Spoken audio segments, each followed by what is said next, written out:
It's great to have you here. To be here, I was like, oh my God, I was on time. I don't like being not on time, and that just pissed me off. But it was because of the non-melanin recessive people. I know. I live in a melanin recessive neighborhood, and I am known as the melanin dominant nice family on the corner. Okay. So tell me more about that, just a little bit. How does that go?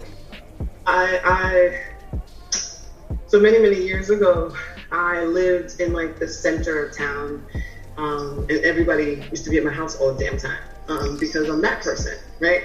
And so while that's always nice, when you're raising a family, you don't necessarily need to have everybody always like just stopping by because they're in the neighborhood. It's like, oh, who are the people in your neighborhood? Oh, let me go to Hall's house. Let me go to Lady Holly's house. Right.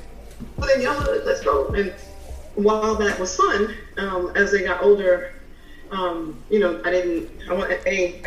time I was getting divorced. I didn't want to be.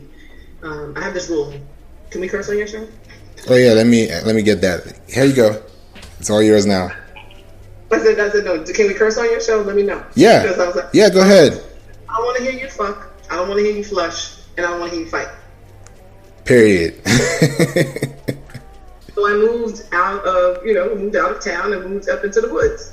And so I live in the back cave, and you have to it's an undisclosed location, and you have to know where it is. And if you don't know where it is, shame on you, which means you should call somebody first before you just try to roll up in this busy.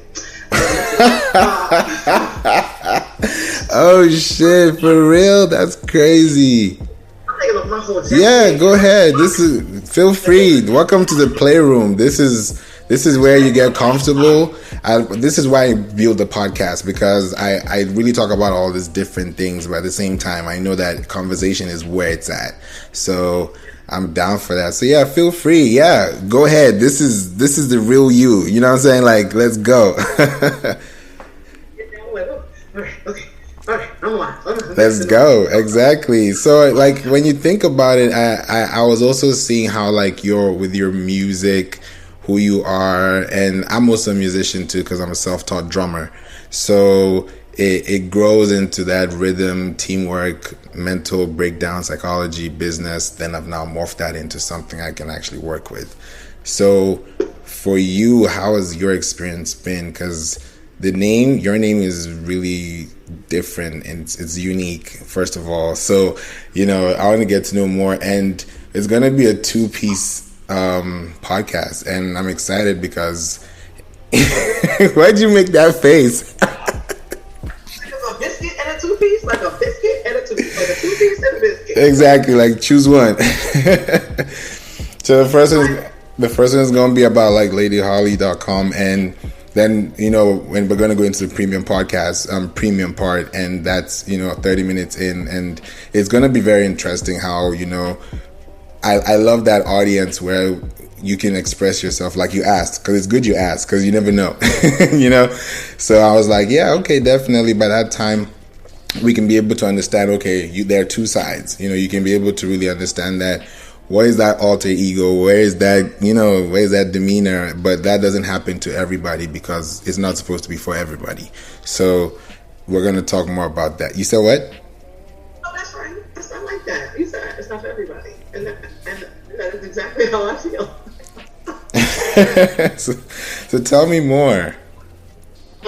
So, I'm one of those young people that came out of my mother's womb and was self-navigated. So I told my mom what I wanted to be, what I was going to do, how many children I was going to have, and I've hit those milestones. So I was pretty self-navigated. I was an artsy kid, so I was a theater major. So I am a thespian by background, and so okay. I know how to do voices and all that stuff. And I've worked for tons of folks, and went to the Fame School, and then went to the International Art School, and then I got the bug because my abuelita and my grandmother and my like whatever you want to call grandma, I had the Rosalind Russell version of a grandmother from Auntie May, and she'd be like, oh, let's change the living room, let's do this, oh, go to the European school, oh, eat with your left hand, oh, don't let's, I wanted to open a tree house club, and she was like, "You need to read Robert's Rules and Orders." And I was like, "What? Like, I just want to like a treehouse, like friends, like a club, like we gonna kick it, read some books." Exactly. Like, but she was no joke, and so out of my mother's three children, I got to spend the most time with her because she was retired or retiring in what I call the 1% club. So she had made her money.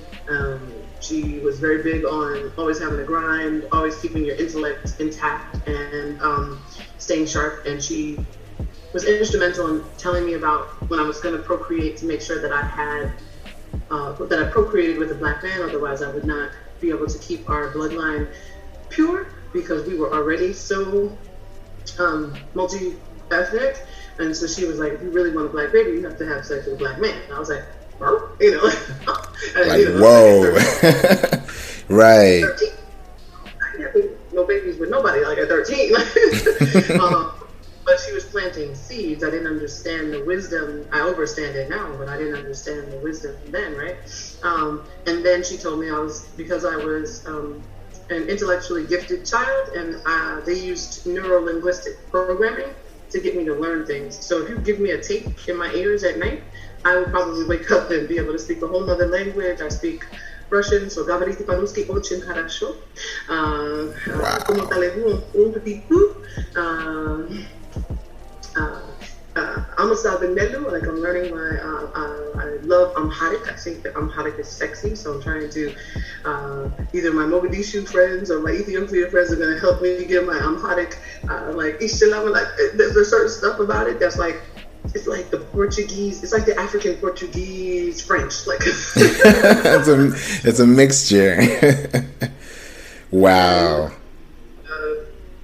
Me llamo, in terms of like Spanish, so in terms of me llamo Honey, like, so at home we speak a plethora of languages, and like even my youngest daughter is learning Korean, so I passed that on to my star seeds, and so my daughter speaks 5 languages because she's an opera singer and vocal pedagogy, so I built a better $6 million man than myself, so we're artsy in this family. Like if you come to like the holidays in my house, you better be prepared to sing or play an instrument.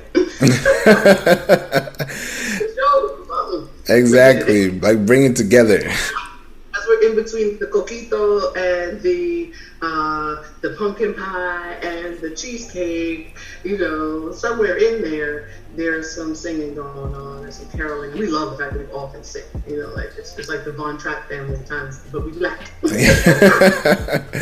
Exactly. You build that dynasty. You build something that is, that's prideful and also at the same time humbling to have, because it's a true blessing. It's a really good feeling too, because now you're like, okay, now I can see myself in that space. So it creates that aura, and now you think different, because you know what you're doing. Oh yeah, most definitely. So, but singing always. So I think I did my first commercial at probably 14. We were in school, we did a public service announcement, and I've always done like Whoopi Goldberg changed my life when I saw her one woman show, and Dreamgirls.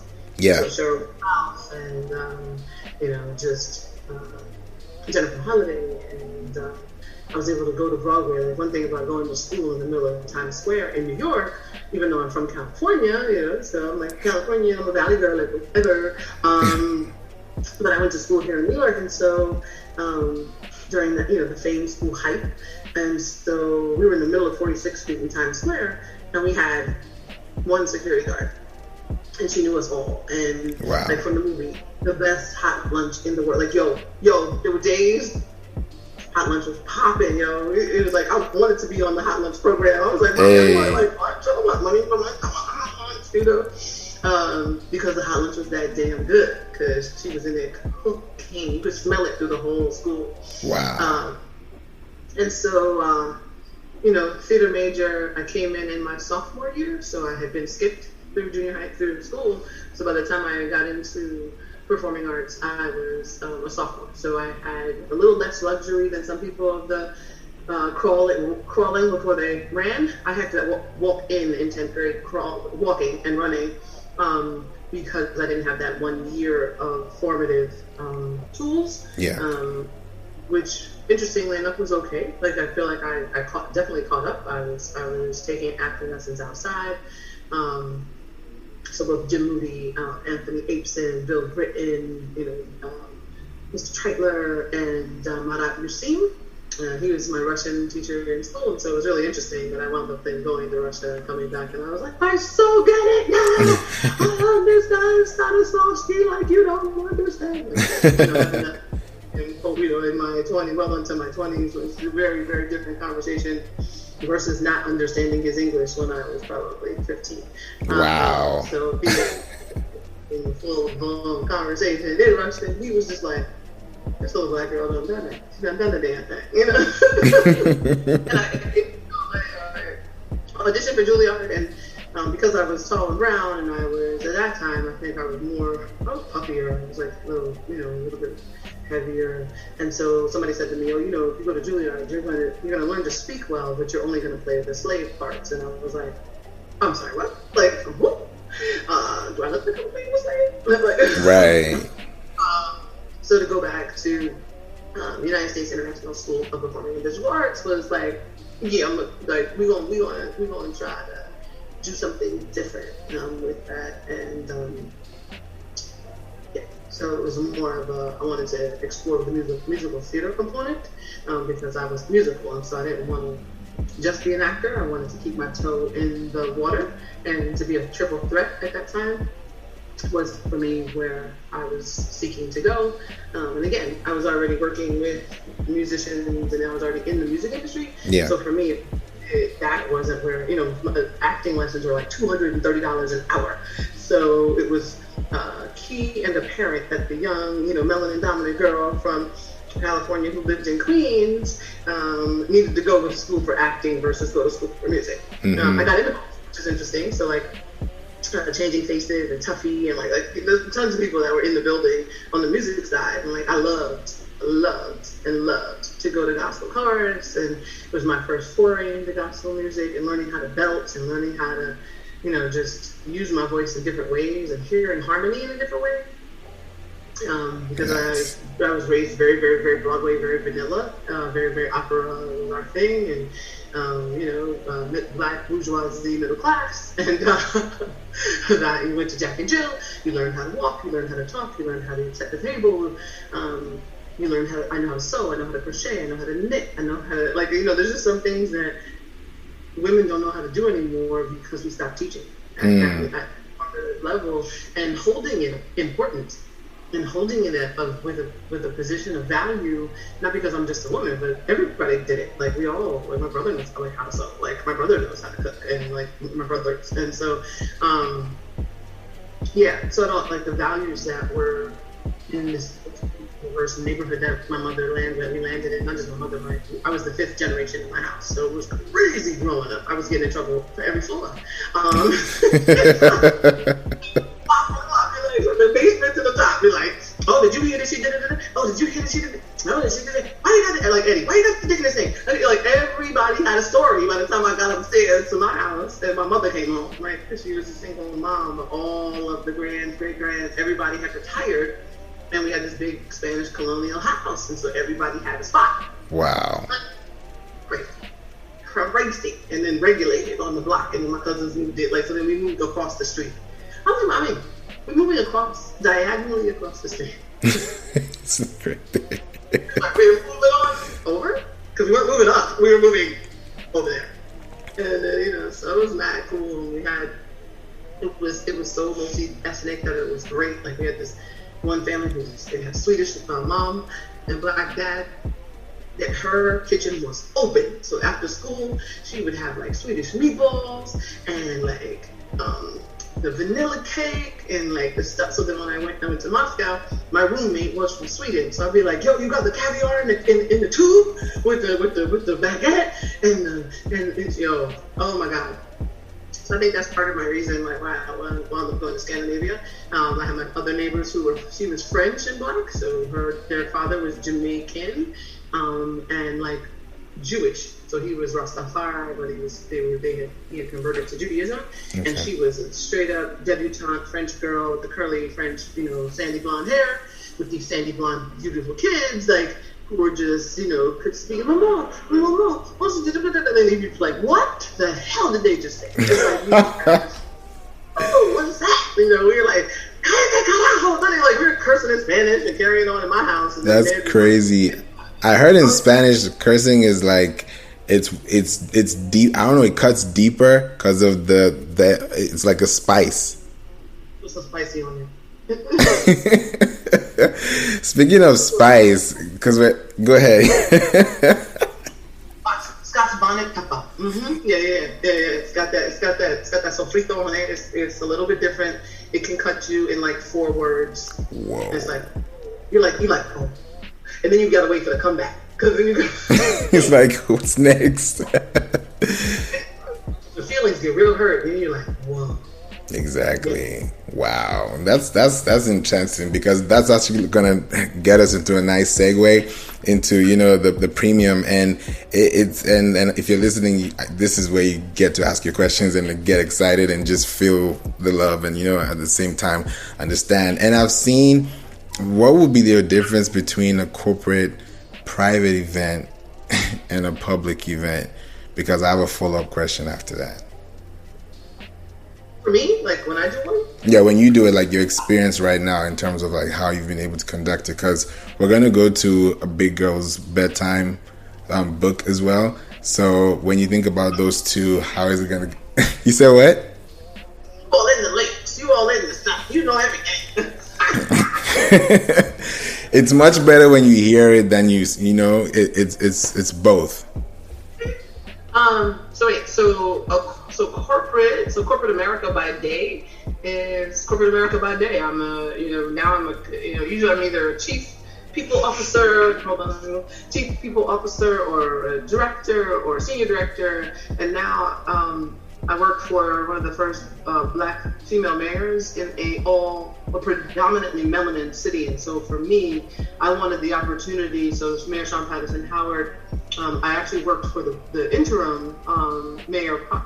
He appointed me there, Andre Wallace. And then when Mayor Patterson Howard was running, she then had her transition team vet everyone, and then allowed me to continue to serve at her pleasure, to stay on throughout her administration. And of course, we got hit with COVID, so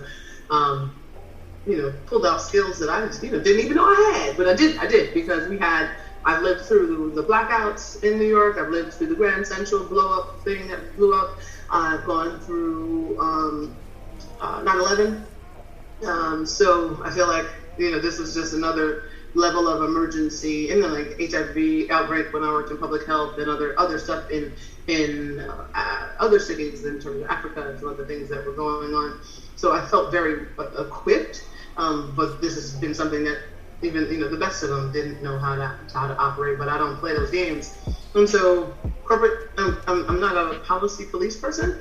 I believe in culture. I think that culture is a big part of employers' responsibility to provide for their employees, even down to a municipality and city government. I feel like there are some things that city government can learn from big business in a sense, and in terms of space, in terms of get it doneness. I think it was funny. We had a call on free conference call, and I was like, does anybody not have a Zoom? Like, what are we doing? Like, what? Now, we use them. And some people had it, and it was just one of those things where it was just like, in government there's this formality and there's definitely a hierarchy. But what she's been, just really honing in is that we don't act as though there's this hierarchy in terms of silos.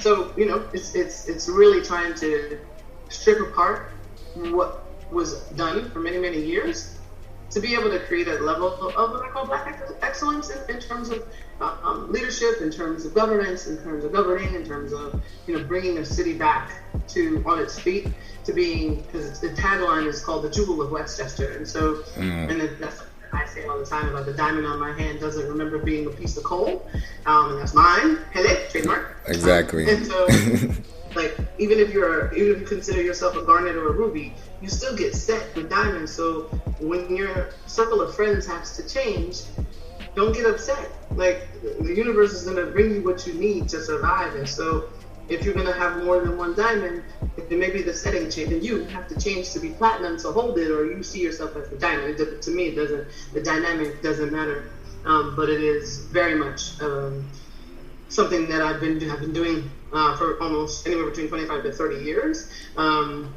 which is scary because I started so young. But as Will I said, I'm gonna live my life 3 times, so I haven't figured out what life I'm on yet. Because I'm gonna ascend out this bad boy. I'm not coming back. This is it. Because I got my 3. I got, Eminem. Do not miss your chance to rock. This opportunity comes once in a lifetime. Like, exactly. Yeah. Whew. So that's the corporate side. That's amazing. And with the private events too, like, does that change the scenery? Does that mean there's much more you can do with less time?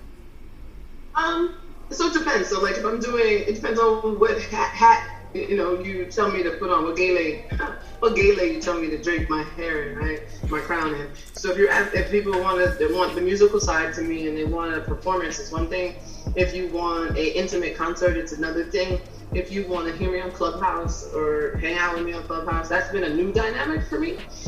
Because when I finished my speaker reel, and actually it's funny, I'll send you, so I literally, Eric Sisters, I went out because I had studied with Eric Thomas, the hip hop preacher, Ayanna, Lisa Nichols, Michael Beckwith, so I had done all of the, what I call my setup, or my 2-step setup to transition out of corporate America so I could be in my own practice, which is called Know Thyself to Know That, and now I've morphed it into Know Thyself to Know Thyself, because what I realized is that people don't understand their own pleasure. In COVID, ooh, I can imagine.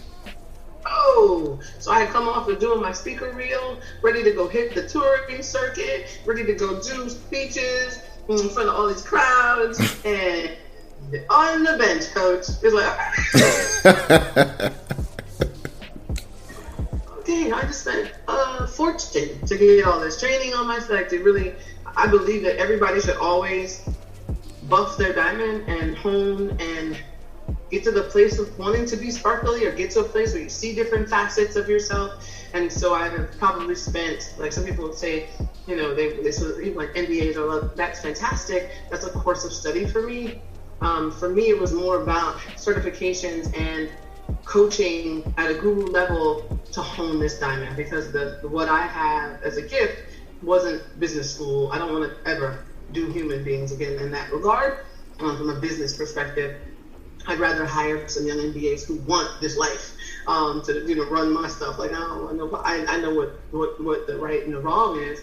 And ethically, I know how to set the tone and be a leader, because it's not about me. It's about what I have to teach the young people that do. And so empire building for me was about stepping into my next level of mastery, in a sense, and not that I want to be a master of anything. I want to be a consistent student, having the skills to be able to operate well. So people go, "Oh, you're very talented," and I'm like, my talent is a piece of it. What you're paying for is my skill. Right. So I can't sing. A lot of people can't sing. They're talented. Beyonce is skillful. Patti LaBelle has skills. Like Prince had skill. He could play every instrument and sing and dance and look good and be prophetic. Like, like, hey. Yeah. And be trendy in fashion and be, So, yeah. I like skill. James Brown once said to his band, and they were late, and he cut them, and he was like, "Yeah, no, they're not coming to see you." I said, "Oh, okay, I hear that." They're not coming to see you. Like it's my name on that moniker, and I get it. And so, in building the brand to really, go and step into sovereignty for me, and to own what Lady Holly meant. Like back in the day, I used to be Hollywood. He was calling me Hollywood the Fag, and I was from California, and I was really stuck on it. Yeah. And then one day my auntie turned around and she was like, "California's gonna fall off one day. You want to be associated with an island or something that's gonna fall into the ocean?" With the head, she did the head thing. Yes, she did. She did the black girl head thing. And she was like, "Change the name. You'll have greater longevity." And mind you, I did it in 90 something. So that was pre Gaga. It's just that Lady Gaga came out, in the chart. It charted here in America before people knew what my name was, even though I had been singing on records and writing records and all that stuff. I wasn't a good music business person at that time. I was in awe of the people that were. So all my friends that were doing it, I was a fan instead of being functional. You're right. Like my pop-up is Randy Muller from the Brass Construction, and one day he was like, can you just sing the record? He was like, you're not auditioning, you got the part, sing the record. And I was like, oh, okay, got it, okay, Exactly. That's the difference, I think, in terms of talent versus skill. Exactly. That makes a lot of sense. I like that. I really like that. Exactly. I'm even thinking now when you transition that into now like the stories that you're able to tell and how you're able to put that into a visual mindset, because someone's reading, someone's thinking, and some people don't really know about that pleasure, that mentality, that knowing themselves. They just think what they know is what they see, but they don't really know what's going on within. So we're set up to be reactionary as things affect us. So people who say, for instance, you get married, this is not a diss on marriage, this is where people who don't value their marriage and the intimacy of the union of the people that are in the marriage. Again, I'm not talking about poly, I'm not like we're gonna stay right here, just a traditional marriage right now, because there's so many different layers. So and I handle them with my clients, but right now I'm talking about me. So from how it birthed, from my perspective, was you get so comfortable and familiar with someone that you stop doing the work. All of a sudden, if you didn't drink and now you have a little whiskey, a little beer every now and again, and you get in the belly, it's like, what's that? What's what we doing? Exactly. All of a sudden, you potentially, if you're drinking soda every day or you're not eating healthy, your seminal fluid will change. You're like, True. And you will know, and you will taste it, and you will be like, what is going on? And you can't. It's right there. Like, I'm gonna need you to stay. I'm gonna need us. If we're thinking about the fact that we set vows that take us into infinity and beyond, as Buzz Lightyear said, then you need to eat better. I'm preparing food for my family that is healthy. So where is it coming from? Because I am not here there. As I was a workaholic, I am a workaholic, and so I would be traveling, and my husband we kind of switched roles, and so he was home, and so it's like, so when I'm not there, are you like soda down, candy down, like what's going on? Like, you know what I mean? It's just like, right. Are you like watching a lot of porn? Like, there was just so many. I was like, I know I'm part white, but I'm never gonna be a white woman, so stop watching white porn because I'm not gonna be that girl. Right. I don't care what you. Even if I sit in a vat of bleach, my ass ain't gonna be a white girl on the porn. I'm not gonna look like her. I'm not gonna look like her. So stop watching her. Watch black porn, at least. Like, hello. Exactly. Like, do what you gotta do, And for me, it's like, don't lose sight of what got you to the altar in the first place. Like, don't lose sight of the romance, the flirt, the boning. Like, don't lose sight of the frequency of your sex drive. Like, don't curb me because somebody got a tooth. I don't care if you got a toothache, but chew on something. Let's go. Exactly. Like, you'll be fine. I babies. I don't push down watermelons out of a peach. So, like, hello. What you can do is continue to have sex. Okay, great. And so instead of using that as an excuse, humans like to live in yeah but city, right? So we go, I could do that today, but I could do that, but I want to live in the now. I want to get stuff done. I want to execute. I don't like window envelopes coming to my house. So if it's a bill, I want to get it done, get it out, because I want to be able to buy that bag, buy that thing. Like, I don't want that. Like, responsibilities are responsibilities, but you have to want to build an empire. You have to want to, amass a certain level of income. And so I love these shows with, Kevin Samuel and all these people, high value network. Don't be afraid. Half these brothers have never had like real women. They got drafted, or they've been in school so long. They have not been around women. And they definitely haven't been around women like me, because now post divorce, I'm a beach. So they have not been around women. So to say that yes, they want to have children, that's one thing. But you don't have to marry to have children. You need to show up as a good father. That can't be the deal breaker for you.